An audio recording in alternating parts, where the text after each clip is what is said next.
Good afternoon, everybody. Welcome back to another video.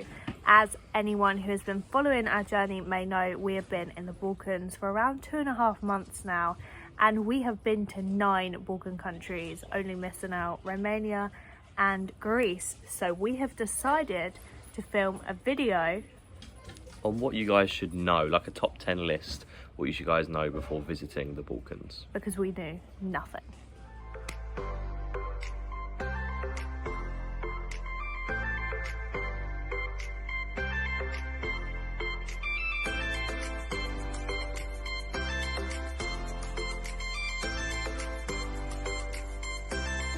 Okay, so the first tip on this video, tip number 10, would be talk to as many locals as you possibly can. I know there's going to be a language barrier between you and some of the locals, but don't let that get in the way. Don't let that ruin your experience. Don't be shy, I promise you. Instead of going on your phone, looking up Google, typing, what's the best local restaurants near me or in my area, ask the locals, because I promise you, they live there.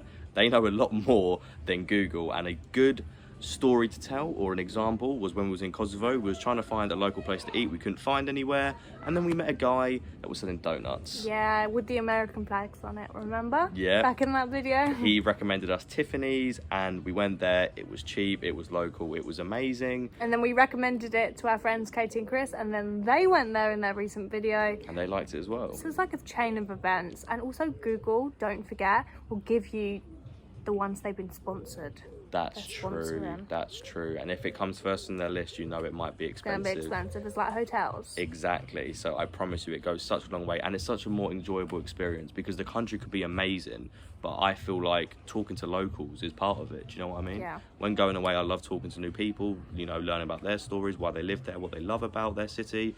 And you are guests, remember that. You are guests. They want to welcome you. They want to show you all the good bits about their city. They love it when locals come and visit them, when they come to talk to them. Yeah. So that'll be tip number 10, is to talk to as many locals as you possibly can. Yeah. So tip number 9 is definitely to go with the flow. We learned the hard way that you cannot find any information online about transport routes or anything. So you literally just have to turn up to the bus station and you will get there. That's the thing with the Balkans. It's a little bit chaotic, but it works. Yeah. You always get to where you need, especially in Albania, I think, is the main one, and Montenegro. You kind of just need to turn up, find out where you need to go, and you'll get there. Yeah, especially times, because the times online is going to be completely different to the times when you actually get there. Online, it will say 3 o'clock and you'll get there and they'll say, well, there's not even one going today. Yeah. So don't trust online. But there normally is. There will definitely be one going. Yeah. You just need to figure it out. Yeah, definitely. So make sure you go to the bus station, train station, whatever station you want to, rather than going online. And like Olivia said, go with the flow. Apart from Croatia, just turn up and you'll be just fine. Okay, so tip number 8 is probably going to be, don't listen to the news. Now, I'm not saying don't go against government guidelines completely, because the government know a lot more than Connor and Livvy's YouTube channel. But what I'm trying to say is, there's been some wars in the 90s with Bosnia, Kosovo, you know, Serbia, places like that, and they're still fresh in a lot of people's minds. The news, government websites, our parents, but other people's parents, that kind of generation, and they all kind of have the same feeling towards it as don't go because it's not safe. Yeah, just don't go because it's not safe. We had a completely different experience before we went. Obviously, we felt it was a bit nervy because we've never been before, and obviously with all these news articles and our parents and everyone saying don't go because blah, blah, blah. We did our own research on YouTube rather than looking up. We did research on YouTube, and that kind of eased our minds a lot. Seeing what people's experience was when it comes to safety, a couple of weeks before we went, eased our minds completely and gave us complete perspective on how it is to what other people were saying, and that's why we went. And there was not a single point in time when we visited any of these countries in the Balkans where we haven't felt safe. Yeah, no, that's completely true. So yeah, that's tip number 8. Don't listen to people online. Yeah, because they need to tell a story. They can't sell a story with good information. This is true. Number 7, definitely do your research historically on each country you visit. Now that is our main downfall, because we became a little bit lax on our research on certain countries, especially Serbia. Now this is where we can almost apologise, because we may have come across a little bit disrespectfully for not researching the history, and we didn't put across Belgrade in the way that we would have liked to. So yes, definitely do your research. It is so complex. It's the smallest but most complex region in Europe.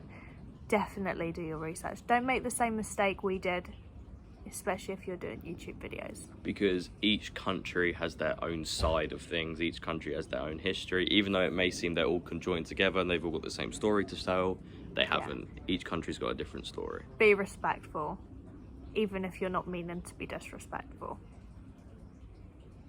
Tip number 6 would be to learn the bare minimum of the languages, I guess. It was kind of hard for me and Olivia to do this because we were traveling from country to country every 4, 5, 6 days.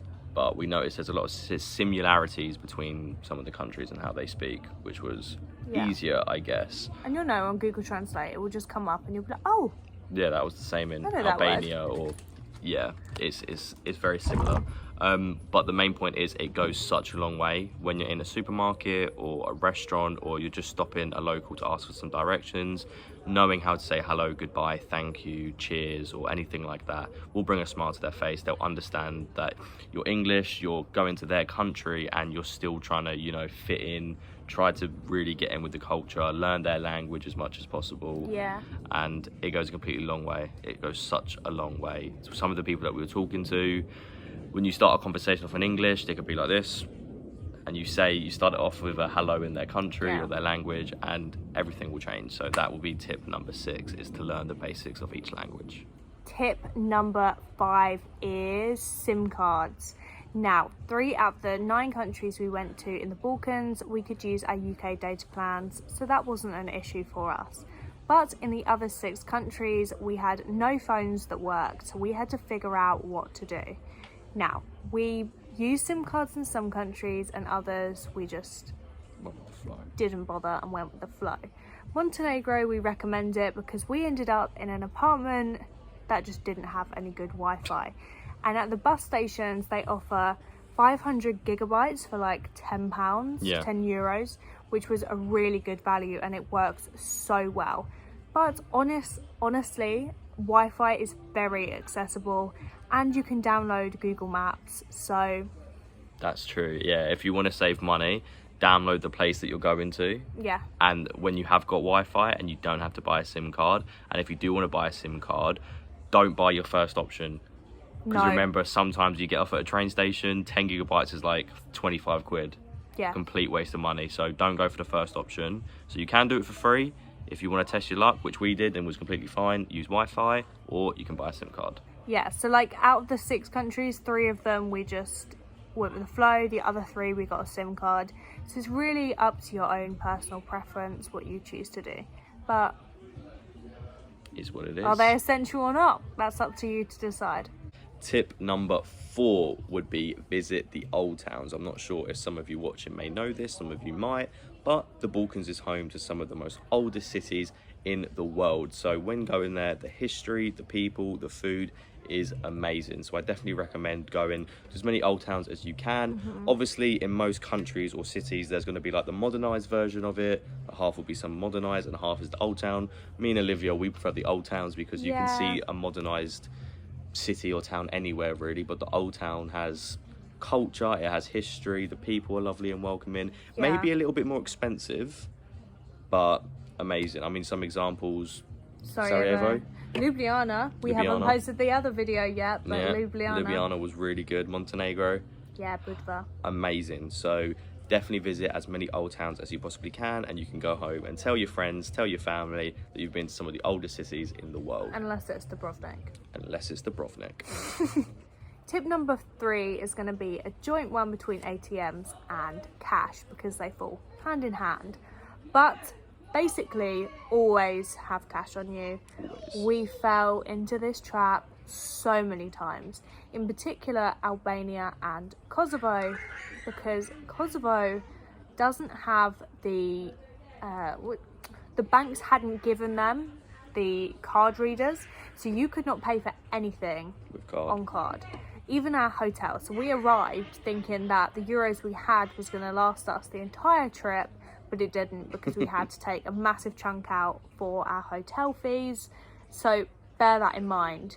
But there are a few banks that you can get which have no ATM fees, and I definitely recommend going for those, because you end up just giving the banks loads of money. I think in Kosovo, by the way, we'll name some of the banks here, but I think, God knows, Kosovo was like €5 per transaction. Yeah. And Kosovo has no free ATMs. No. So bring enough cash. Yeah. Because they will charge you every single time. We learned the hard way. But in Albania, there's Credins Bank. Addiko is the one in Bosnia and Slovenia. And there was one, not Erste, was it Erste? Erste, yeah. That's a staple. But stay away from Euronet.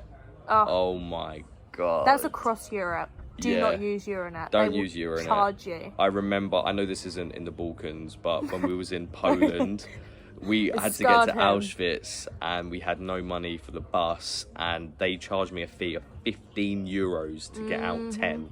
And then when we went to Turkey, I know again that in the capital of Istanbul, they tried charging us €55 for a transaction. So we went to a HSBC, but your best bet is to find a British bank, and failing that, use some of the examples that we will list either up here or in the description below.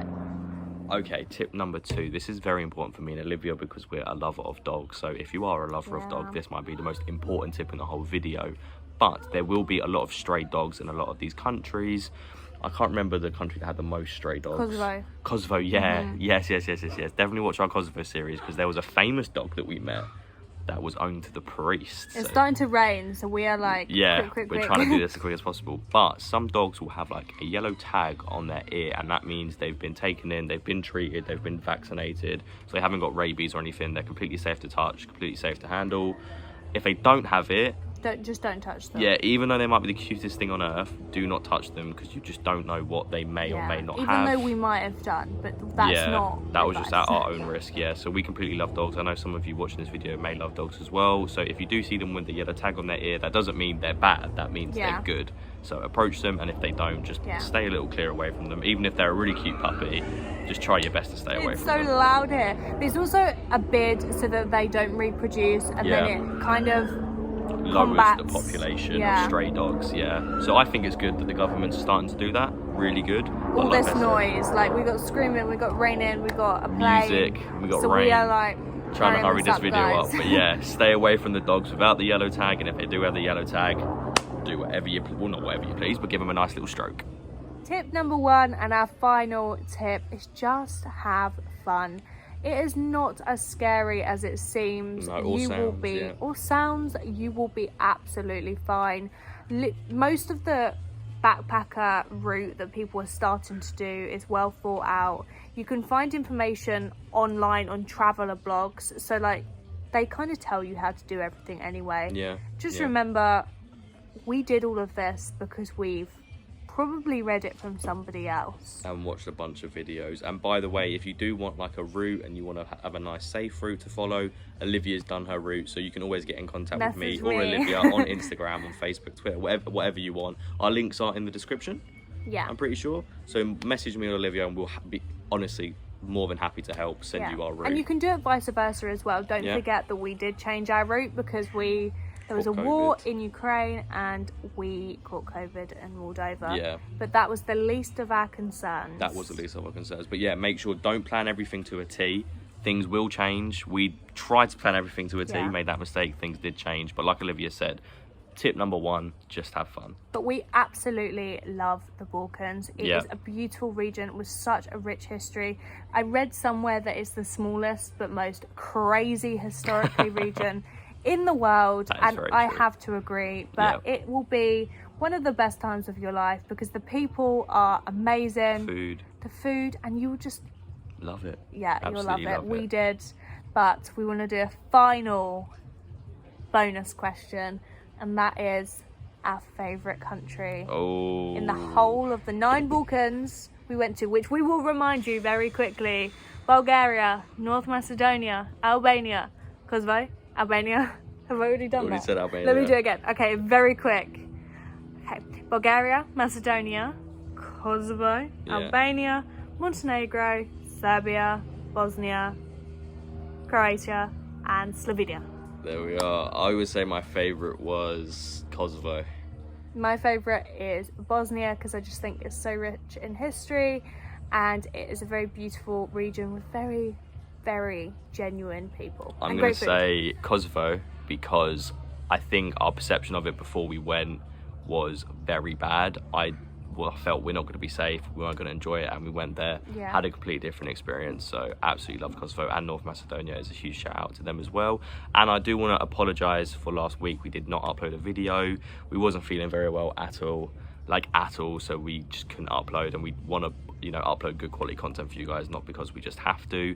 But speaking of videos, this is going to be the end of this video. I hope you guys have enjoyed it. Sorry it's a bit short, but it is going to start to rain and there's too much noise, so we're going to leave it here. Please like, subscribe, turn plus notifications on, and we'll see you in the next video with our Slovenia and next country vids. Bye. Bye.